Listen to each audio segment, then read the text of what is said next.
Hello, welcome to the American Business Podcast. This is Kevin Devecioglu, your host. I'm welcoming you, episode 79, season 3. We are getting closer to 100th episode. We are working very hard for it, and we are getting closer every single day. So we are very excited and also very motivated for this goal for the 100th episode. Today's number is 6. This is how many professionals join the Connectional America Business Alliance online networking event this morning.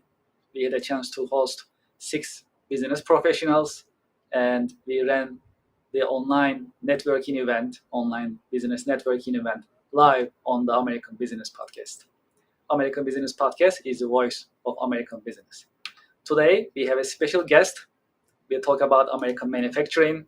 We'll talk about the opportunities in manufacturing and the state of American manufacturing. Let's welcome our guest and let's get the conversation started. Hello, Kevin. Kevin. Welcome to the podcast. Thanks so much. Very excited to be here with you and chatting with your audience. I appreciate it. Thank you for being with us in your busy schedule. It's my pleasure. It's absolutely my pleasure. I hope you are having a great week so far. Yeah, Kevin, I had a great week. Anytime I get to get out and meet with our customers, it's a great week. So I just returned from Huntsville, Alabama. I'm back here in Colorado in my home office here Friday, and it's been a great week. Thank you. Yeah, that sounds great. Well, we have a lot to cover, and we are looking forward to learning from you. As you know, the American Business Podcast is an educational, informative podcast and the voice of American business. In this sense, I'm sure there are a lot of things that we need to learn from you. As a start, would you please introduce yourself and your organization to our listeners and to our audience? Absolutely. So my name is Rush Lascelles. I have the privilege of being the CEO for CABA Manufacturing. I joined the company in December of last year, so a little over 9 months ago. And Fathom is a manufacturing service provider. I'll unpack that a little bit, but just to give you a bit about the size and the scope, we've got about 350,000 square feet of manufacturing space here in the United States. We have nearly 500 very dedicated manufacturing employees and team members that I'm really proud to be representing here today with you. And really, I think what's special about us, and I think it leads into the conversation we'll have today, Kevin, is a manufacturing service provider. What does that mean? Well, we obviously manufacture things. We have equipment. But I think that, what's really most exciting is about the opportunity for our team members to solve problems for our customers. We tend to focus on early stage, low volume, and really get to be intimate with our customers about what they're trying to produce, what their design engineers want, and how you actually get that into a factory and out to their customers. So very excited. Yes, some of our audience and listeners, they know I have a soft spot for American manufacturing. And I used to work in manufacturing myself, and I've been involved in American manufacturing industry in different roles, different capacities in the last 10 years, I must say. So I'm really happy to have you and hear more about your insights about American manufacturing. Well, let's talk about your career path a little bit. How your career path has evolved, unfolded over the years? How did you get started? Oh, goodness. Well, I'll spare you too far back in history. I've been in the manufacturing industry for over 30 years. Started as an intern working actually here in Colorado in a molding shop when Samsonite Luggage was making plastic hard-sided luggage just outside of downtown Denver.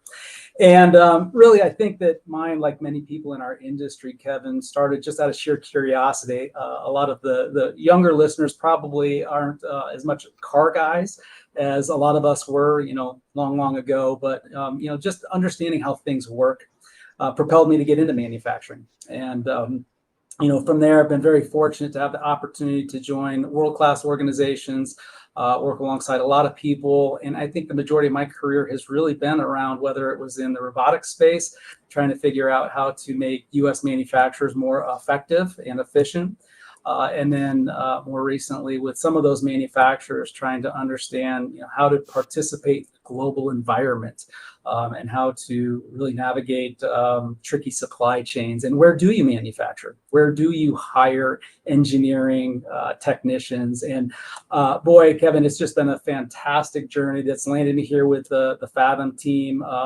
doing much of what I just described. Yeah, this is really exciting.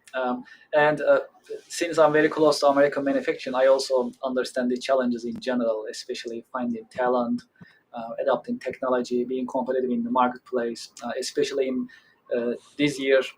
The focus on the American manufacturing actually became an opportunity for manufacturers in the sense to introduce manufacturing to next generation, as well as making investments for to be even more competitive in global marketplaces, and more importantly, making as much as in US to make it made in USA, right? So these are important initiatives. I actually had a chance to join some of the events. The head of Small Business Administration came from DC, and they had actually roadshow, a trip that they were just going from city to city, town to town to talk to manufacturers. And that even showed the enthusiasm and determination in this sense to how to support manufacturers, American manufacturers, to make things in US. So that's really important in that sense. Another important part that I've been seeing and observing is to introduce manufacturing to the next generation. Mm-hmm. So the old perception is like difficult, dirty work environment. You don't want to be in manufacturing. That's the typical mindset that they have, the perception for the manufacturing, which is not the case. Right. I was at an event. I had a tour, factory tour yesterday in Hapag Industrial Park on Long Island, part of New York, and things are very modern nowadays, right? So a lot of technology is being used. The work environments are also attractive, clean, nice, and these also needs to be introduced to the next generation so they can understand the potentials for them to build their career. What do you think? I couldn't agree more. I mean, you said so much there, but let me start with, I think manufacturing has had a PR problem for many, many decades, frankly. When I came out of engineering school, I went to school in the Bay Area, in the San Francisco Bay Area, and I was one of the few that didn't go into high tech. Again, because I'm mechanically inclined, and most of my peers and classmates were like, well, why would you go do that? Because as you perfectly said, it just has a perception of, as we talked about in the robotics industry, the 3Ds: dirty, dull, dangerous. That if you go into a factory, that's what you should expect. And so it wasn't a really exciting place to go to work. And I think, unfortunately, that's permeated over the last, certainly couple decades here. And some of the brightest minds that are coming out of university or trade schools are opting to go into computer industries and other places, and they're not even considering the wealth of opportunities in manufacturing. So I think that's just part of the problem statement. And there's a lot of folks like yourself who I think are doing the right thing and trying to educate our younger people that, look, there's a lot to do. And I would tell you that you're 100% right. There are factories that are using more AI than you're going to find in some office spaces in Silicon Valley. There are an amazing amount of opportunities to apply computing skills, critical thinking. It's not just, lifting parts and putting them on cars. It's just, that is not what it is. And I think as a economy, we're compelled, folks like yourself and me, to usher in the next generation. So it's a very important discussion. Absolutely. Well, let's look at your day-to-day work. What are the exciting and challenging parts of your work on a daily basis? Yeah, it's a great question. For me, it's really trying to clear a lot of the roadblocks for my team to go and do the wonderful things they want to do. One of our mantras at Fathom is really get decision-making and autonomy closest to two very critical points, Kevin. One is we've got wonderful technicians and people who understand how to use the equipment that we use, whether it's CNC, whether it's 3D printers, whatever the equipment or modality of manufacturing, get those folks empowered to talk to and get closest to the second most important set of constituents in our world, which are our customers. And because of what we just discussed, Kevin, the fact that manufacturing's had a tough go in the last 10, 20 years. You can look at some indices recently, like the PMI, which is a Purchasing Managers Index, which says that we're buying less today than we were yesterday. And unfortunately, companies have lost, either by way of attrition and aging out older engineers. There are gaps between a lot of new, exciting companies who need products, need access to the people I'm describing on our machines, 3D printers, et cetera. And that's really what I think about doing every day, is trying to get those folks together so that we can solve their problems and do what our employees really love to do, which is solve those problems. Let's talk about the state of U.S. manufacturing, if that's okay. Yeah. In general, how do you see the U.S. manufacturing? We talk about it a little bit, but let's just expand on it, if that's okay. Yeah. How do you see the U.S. manufacturing right now? The state of U.S. manufacturing. What are their challenges, and what are the opportunities that you see in general? Yeah, I mean, let's start with, I think, the challenges. The challenges are some products should not be manufactured in high-wage nations. I mean, that's just a little bit of table stakes. And once you get comfortable with that, because there are certain areas in the globe where people don't require the same pay that we do here in the US. So there's the first foundational challenge, is that if you said all manufacturing, well, that's part of our problem statement. That doesn't preclude a lot of really exciting things that we see happening here in the US that make folks like myself very optimistic. If you look at what we're seeing in the way of humanoid robotics, you think about what we're doing in and around anything AI enabled robotics, and then you start looking at electric vehicles, and then you start looking at some of the things that our government's trying to do for infrastructure.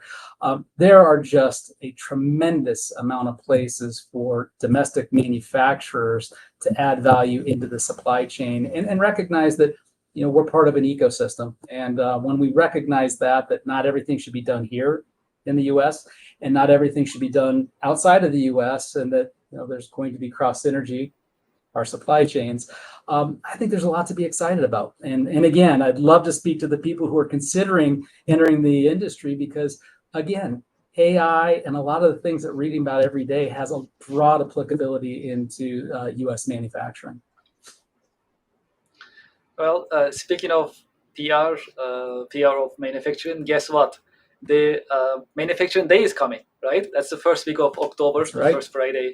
So it's a great opportunity to promote manufacturing in the US, promote manufacturing as a career path to the next generation. It's very exciting. And some organizations that I'm a part of, they organize events to invite students, schools for factory tours. Some of them, they have trade shows or conferences to invite students and their parents, to educate their parents as well about American manufacturing and the state of American manufacturing in general.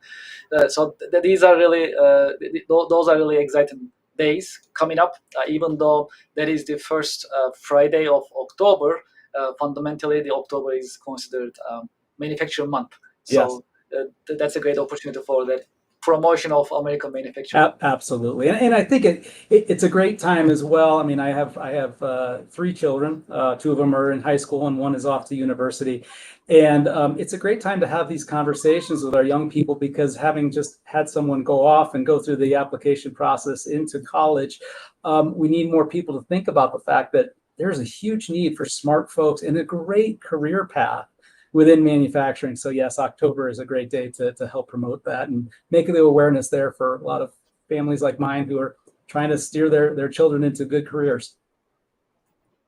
Yes, absolutely. And internships as well as apprenticeship programs are great start. Indeed. For students. Absolutely. I'm glad to hear you say that, because it's frequently overlooked, and it shouldn't be.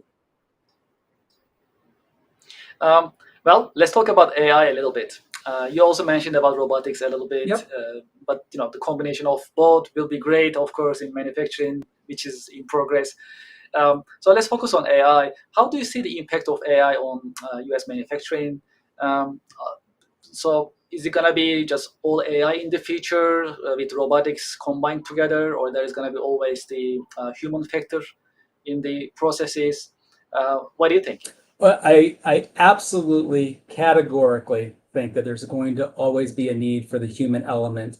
Even if you look way off in the future, there's a need for creativity, and that's what we are uniquely positioned to do as people, right? As creative and curious people coming into the workforce. That having been said, AI is going to be pervasive, and it's going to be very helpful. Again, early in my career, I had the opportunity to work alongside companies that were putting robotics into places to really alleviate people from doing what I mentioned a moment ago, the 3Ds, dull, dirty, and dangerous. And really what that speaks to is getting people out of types of work that they don't want to do, the repetitive stuff that doesn't take advantage of their mind. AI is similar in more of a, think about what you do on a computer day to day. Much of it is repetitive. Think about reports that you might be writing and other things. A lot of that can be automated. And what it does is it frees up knowledge workers. And this is true, equally true, if not more so in the factory, because we have so much equipment that needs to be programmed and taught and scheduled. And a lot of that is repetitive work, even if it is done on a computer or a PLC, a programmable device. A lot of that stuff, can and will be done through AI, should be done with AI. Once again, freeing people to do more of the work that I think is interesting to them. Let's talk about your role models, if that's okay. Have you had any role models, mentors who help shape your career path? Yeah, Kevin, great question. I've been very, very fortunate to have a number of them. Two immediately come to mind. One gentleman who employed me early in my career, and I think what I really learned from him was just the power of assembling the right group of people. Not always with the same view, right? You don't want to suffer from groupthink, but that particular manager of mine, who was the CEO of the company at the time, really instilled upon me that doesn't really matter what business you're in. If you've got the right people working in a similar way, really all problems can be overcome. And then the second one that comes to mind when you ask the question is I had the good fortune to work at Jabil, which is a very, very large contract manufacturing company. And the CEO at the time really not only preached, but practiced servitude to the employees. And that just, it really helped to motivate to understand that we're all here to help our employees. And, those two folks, I think, just watching how people responded to that level of leadership, it was very helpful for me. Absolutely. Well, if there is one key career lesson that you learned the hard way, what would it be? Would you share it with us? Yeah, I think I'd probably have to think more recently about just management and leadership. I think one thing I would say is if you're not willing to have challenging conversations with really anybody, but starting with your employees, you're doing them a disservice. And so some of my hard lessons were by trying to keep peace among teams, maybe not directing or redirecting, and doing that just to try to keep calm. And I think that what I've found in my career is that the more I'm caring enough to tell someone that, hey, if you attend to this either deficiency or do something differently, you're going to be more successful. We're going to be more successful and have those hard conversations. I think by not having that, I learned some lessons earlier in my management career that hopefully some folks can sidestep. But in your career journey, has there been a book or maybe books, any movie or a show that helped you shape your perspective professionally? It's funny you asked this. I was just speaking about a book just last week that I go to quite frequently, and it's called Shackleton's Way. Shackleton's Way, and it's about an explorer who overcomes just one hurdle after another, the impossible, and all the way through it remained tremendously optimistic, and more importantly, brought folks through really, really difficult times. And I'll share with you one of the quotes that always stands by me, and it was actually a quote from Napoleon, and it was, "Leaders are dealers in hope."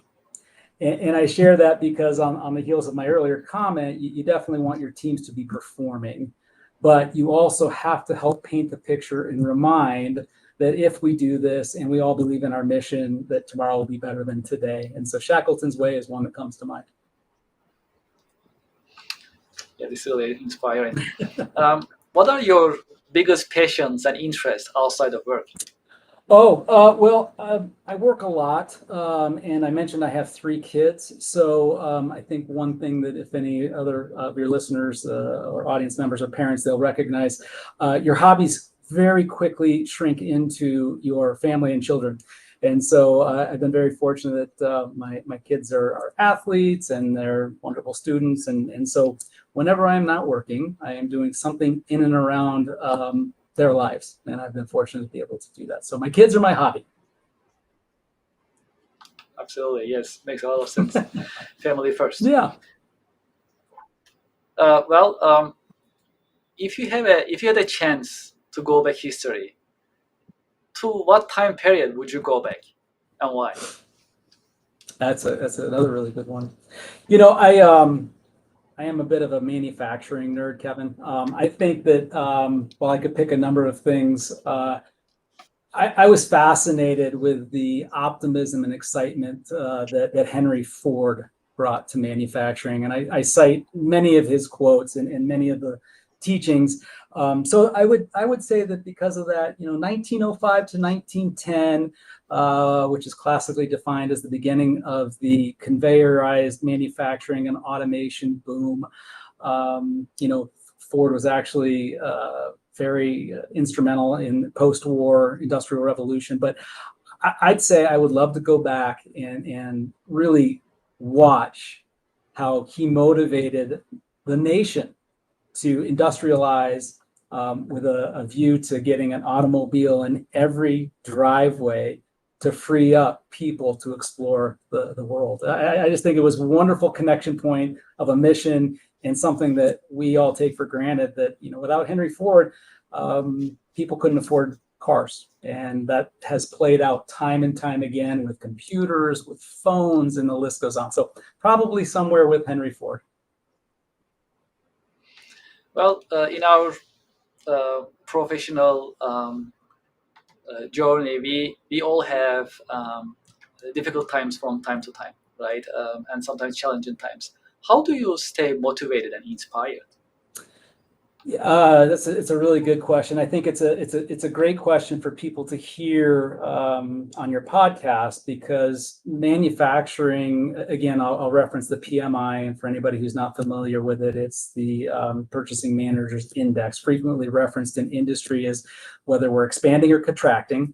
And the good portion of the last 36 months have been contraction. And so I think a lot of people in the manufacturing space have kind of asked that question: is, well, why is this exciting? What should I stay in?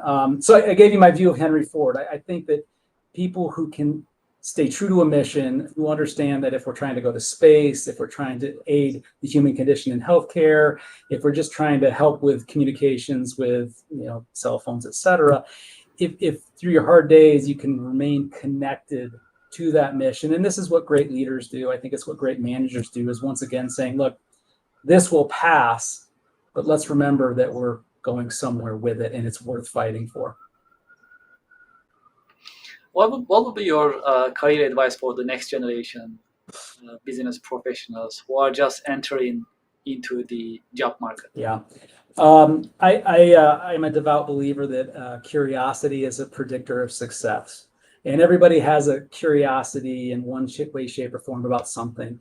And for us, I think that one of the things that binds most everyone in the manufacturing industry is that innate curiosity of how things work, how to make them better, whether it's continuous improvement.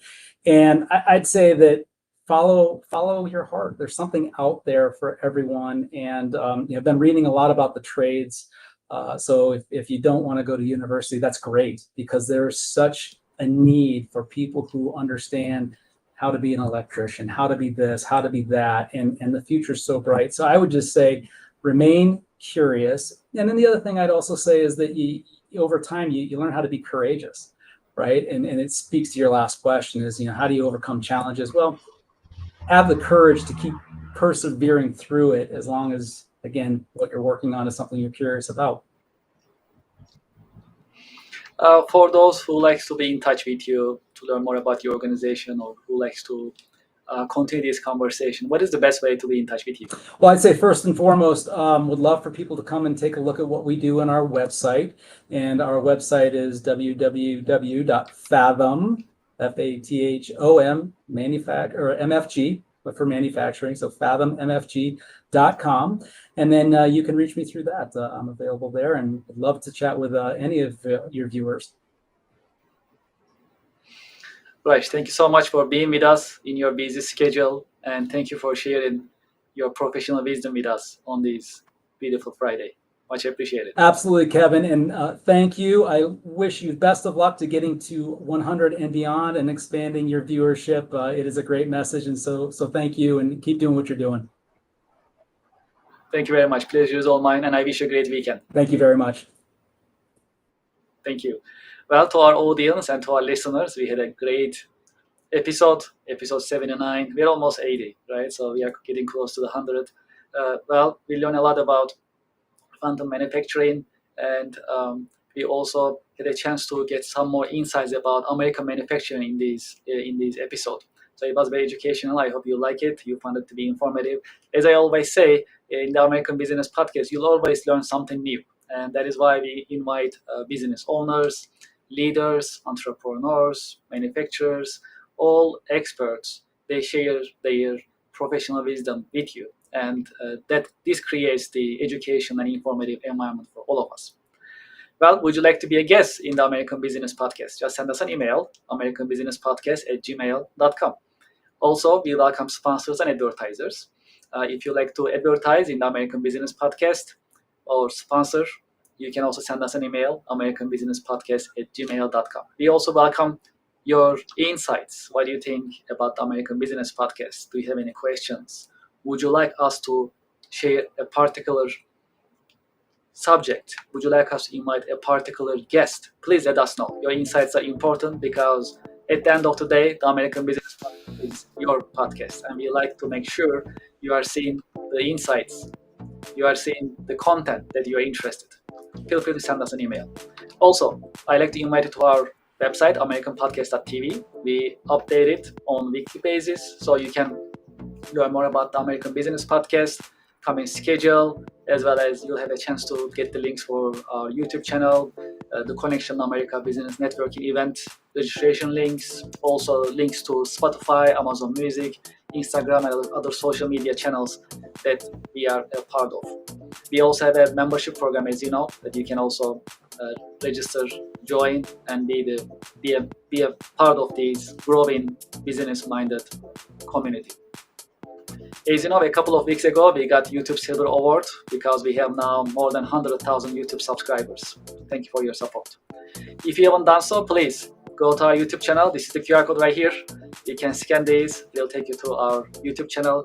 You can subscribe and support us. And if you are feeling more generous, you can also share your comments, thoughts in the chat box, in the comment box in YouTube channel as well. Really appreciate it. Okay, what else is happening? As you know, we have an online networking event called the Connectional America Business Networking event. Today, we performed the one that we organized for September, and the one for October is scheduled for October 24th. If you are interested in promoting your company, your products and services, meeting with other business professionals, I'd like to invite you to the Connectional America Business Alliance Business Networking event. I have the QR code on the screen. You can scan the QR code and sign up for the next online networking event. The unique thing about the networking event that we are having is, A, you'll be able to network with other business professionals who are joining the Connectional America networking event. B, you'll be on the American Business Podcast live. So our audience, thousands of business-minded professionals, subscribers and supporters and followers, they will be watching your interactions with other business professionals during this networking event. So that is the unique thing about it, and it's going to be live on the American Business Podcast. We launch our membership program, and we allow you to be a member. We allow you to join. So we put together a different types of membership programs with different benefits. When you scan this QR code, or when you go to our YouTube channel, or you can go to our website, americanpodcast.tv, you'll have the membership types that we put together. You can pick the one that you like, and you can sign up and join the American Business Podcast membership program. Each membership type comes with benefits, and we love to have your support as well. So it means a lot to us, and you are more than welcome to join this growing membership program and enjoy the benefits of the membership. Let's talk about some of our sponsors. Ms. Excel. If you are interested in learning Excel and other Microsoft software systems in an enjoyable and engaging way, consider Ms. Excel. That's the QR code on the screen. When you scan the QR code, it'll take you to their website. You can see the course catalog. Before you check out, please use the discount code just for the American Business Podcast listeners and viewers, ABP 2025, and enjoy the benefits of Ms. Excel and enjoy the courses. If you are in the market for an accounting system or ERP system, especially SAP ERP and Oracle ERP, consider iTech Consulting. They are specialized in ERP deployments of SAP and Oracle software systems. And when you scan the QR code, it will take you to their website that you can learn more about their services. And if you're interested, make sure to be in touch with them. When you're in touch with them, make sure you heard about them from the American Business Podcast.